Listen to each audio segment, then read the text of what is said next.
Baby, I Love Your Way here on the Robert Elms Show on BBC Radio London. And we've been talking today about night buses because of a book called On the Night Bus. And it's sort of a book about being on the bus at night, really, because that's what the man sitting opposite me has been photographing. People getting on the bus to go about their business over a series of winter nights, photographed from distance through the glass. It's an extraordinary collection, actually, of sort of half-seen, sometimes rather ghostly, sort of shrouded images of people sitting on buses.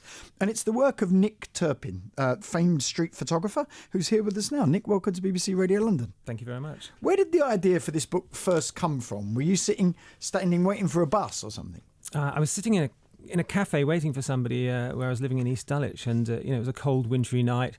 The buses were coming past, stopping at the stop. I just noticed how beautiful this very mundane subject could be, and I thought, I could really do something with this, and that's how it began, really. Because you're a street photographer, which means capturing people. Do you normally shoot people from distance? No, I usually work with a small little rangefinder camera, a little 35mm lens. So I work very close to people, right? And I'm usually sort of invisible. I like to observe rather than. So you don't go and introduce yourself and ask permission and all of that sort of stuff. No, it's candid public photography, right? And that's what you're doing here, but you're doing it through a glass. Talk me through the process. How did it work? Well, technically it was quite challenging, actually, because it's very, very dark at night. Yeah. It was very difficult to work with a tripod or a monopod to stabilise the camera, so I had to work handheld because the buses would arrive and they have about 12, 13 windows, and I had to very quickly identify your window. The best people, yes, the most interesting subjects. And the buses would probably be there about 60 seconds, maybe a little longer. The doors would open, people get on and off, and they'd be off. So I really had to work quickly and be, with a nice mobile camera. So I was hand-holding quite long lenses, sort of 200 and 300mm lenses, at 1/40th of a second, which if you're a photographer, you'll know is very slow shutter speed for a lens of that length. So, I had to sort of almost stop breathing to take these pictures. Really? Well, being very still? Yeah, I had to brace the camera against my chest with my elbows. I almost stopped breathing. If I had a cup of coffee before shooting these, I couldn't get them sharp. So where were you? Where were you based? Was it always the same spot? Yes, I wanted to have a real consistency between the pictures. So I wanted to... it was important I could shoot the same distance from the bus each time. So I actually worked at Elephant and Castle. There's quite a big bus terminal there. Lots of buses heading south from the city. And so in the rush hour, I had a good time because it was because there's lots of buses were full and there was lots coming. of buses. Exactly. Yeah, exactly. It had quite a high hit rate. So. It took about 3 years really to get a nice variety of pictures. Yeah. 3 years of doing what? Of standing for hours during at a time? The winter months. Yeah. I mean, it's sort of. It took me time to get into the project to find the best way of photographing this. So to start with, I would have some of the window frame in the pictures and that kind of thing. And quickly I realised that if I shot on a longer lens and excluded the windows, they became more difficult to read and more painterly. All the condensation and the rainwater on the glass just made them sort of more abstract, and I really loved that. Where was your sort of vantage point?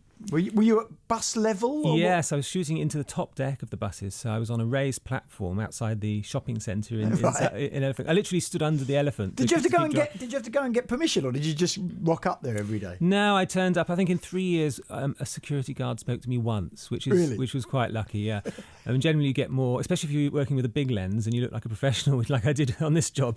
I kind of you tend to get stopped more often these days, but. No, I was lucky. So you turn up there day after day, sort of roughly the same time when it was dark. And was it always the same number bus, or was it different buses? No, it was always a variety, always different buses. But what was funny was that over the years of doing it, because I could only work between sort of 5:30 and 7:30, the rush hour hours. Right. Yep. I would start to see the same people. Again and again. So I have some pictures of the same person from the first year that I did it, but also from the third year that I did it. Wow. And sometimes they're wearing the same hat and all this sort of thing. And one of the things I really loved about the project was the fact that it's quite an interesting time when you're commuting. You leave work and all the people that you know at work, but and you haven't arrived home yet to meet where your family and friends are.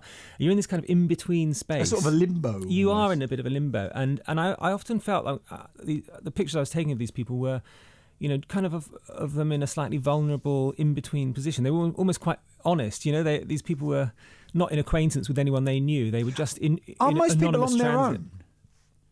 Yeah, some people are in couples or with children. There's a few pictures where there are some children in the pictures, but most people are on their own and they're kind of staring out of the window, really vacant. Some people are quite a few people are asleep. Yeah, there's people yawning, and I mean they're very relaxed. I think the thing about a city the size of London is that you feel very anonymous when you're out and about. You don't expect to meet anybody that you know.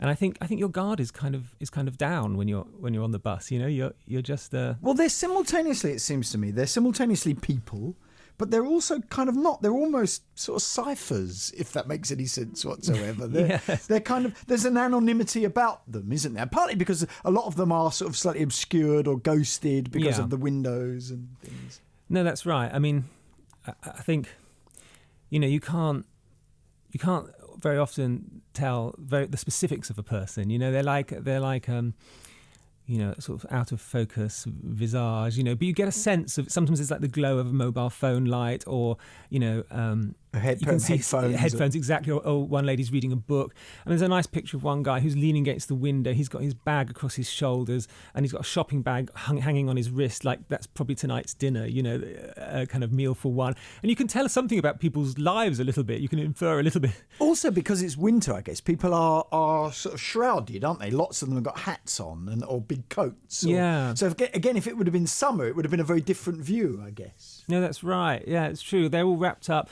Sometimes I think the pictures look a little bit science fiction. They almost look like, when people travel, in light years to another planet in science fiction movies, they're kind of in stasis. They're in these kind of glass, like in Alien films and things like that. Some of them look a bit like that, I think. They're in their puffer jackets, often with a hood on, and they look like they're sort of, And some of the windows have sort of bits of graffiti or stuff on them, or scratches onto them and stuff. Yeah, that's right. So sometimes children will get on and they'll draw little images in the mist, in the steam on the window, and then somebody else will get on after the children and sit beside them, and it looks like sort of dreams or thoughts floating across the glass. They are very painterly. The colours are kind of fascinating somehow. They're simultaneously vibrant and yet very muted. Yeah, I mean, it's the artificial lights in the buses. I mean, all the buses are different ages, and a lot of them have different kind of lighting systems, and some of them are LED and some of them are fluorescent or tungsten. You get a different effect with every bus.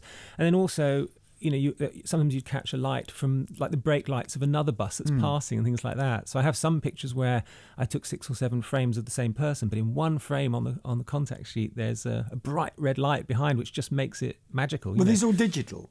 These are all shot digital, yes. Yes, I use the phrase contact sheet loosely. I was going to say, you just used the word contact sheet. Yeah. I was thinking... No, that's right, yeah. So I think I had narrowed it down to about 109 images that I was really pleased with. Out of how many would you say? Thousands. Literally thousands and thousands.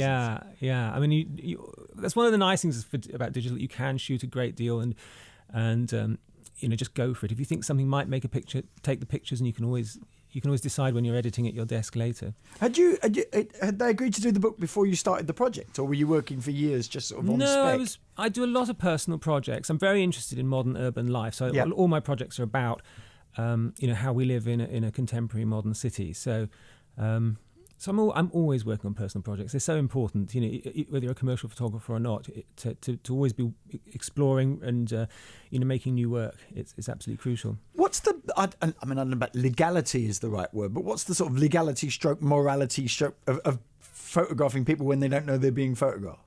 Yeah, well, I think when people are in a public place, I think you're probably okay. I mean, loosely, the law in the UK is you can photograph anything you can see from a public place. Right. There are a couple of provisos. You can't sell the pictures for commercial use. No implication of endorsing a product. Yeah. And also, you have to not misrepresent those people in the way that you use the pictures. So you have to be a little bit careful. You have a responsibility towards them. But when people are on a public transit system and you're literally just saying, this is what I saw, it's not much different from looking in a way, taking a picture in a public place. Have any of the people in the book seen themselves in the book yet? Do you know? 2 or 3 people have got in touch. Yeah, the project was published in the Sunday Times magazine a year ago, and a few people got in touch after that. I gave a talk recently, and one guy, came to see me afterwards and said, that's my cousin in that picture, and told me who he was. So, but nobody's minded. Most people just want a print or a copy of the book. Did you note the number of the bus that people were on? Or? I didn't. No, there were so many. I mean, it was so difficult just making the pictures without recording. And in a way, it was sort of. It didn't really matter to me. They were commuters. They were in this transition. This on this journey. Have you ever done the journey the other way around? Have you sat on the bus and looked at where you were taking the pictures? Yeah, quite often I've sat on the bus on that side, looked out at the where I stand on the pavement making them at Elephant Castle. Because part of the time I shot this, I was living in southeast London in East Dulwich, and I would head that way, and yeah, it's quite funny. I mean, that's what I like about photography, is a lot of it is quite.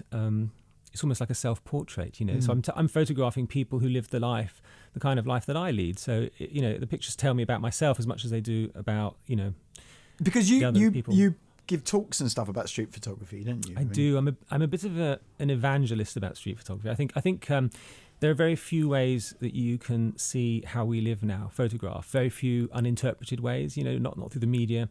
And street photographers are out there all over the world.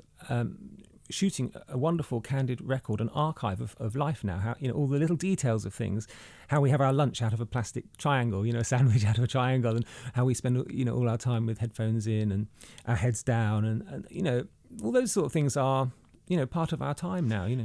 I mean, has street photography been affected by the fact that it's sort of omnipresent, that everybody takes photographs now, if you like, with their phones and stuff? Yeah, it's incredibly popular. I mean, obviously, there's been a huge increase in the popularity of photography in general because of the availability of high-quality, cheap digital cameras and social media. Yep. But in particular, street photography has increased more than any other. If you look at some of the photographic sharing sites like Flickr, there are more street photography results than there are from landscape or portrait photography, which is extraordinary, really, bearing in mind that 16, 17 years ago, people didn't really know what street photography was. I mean, in January 2000, I started a group called In Public, which was the first sort of street photographers cooperative, and we did that because nobody really knew about this way of working, and the only reason we did it. I mean, there had been precedents, and people like Roger Main back in the 50s and stuff. Of course, yeah. So, I mean, Roger's sort of a street photographer and sort of a documentary photographer. Yeah. I mean, street photography is part of the documentary tradition in photography. So it's there are fuzzy lines between street photography and photojournalism, for example, and.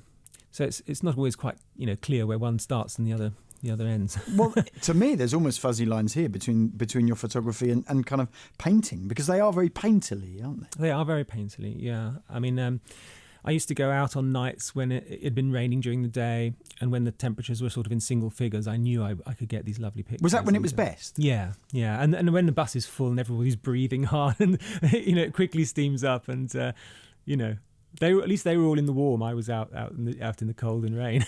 Well, I think it was worth it. They're fantastic pictures, and they are very, very evocative. It's called On the Night Bus. It's part of a new series by the Hoxton Mini Press, who are kind of stretching out beyond their East End confines to a series of books called Tales from the City.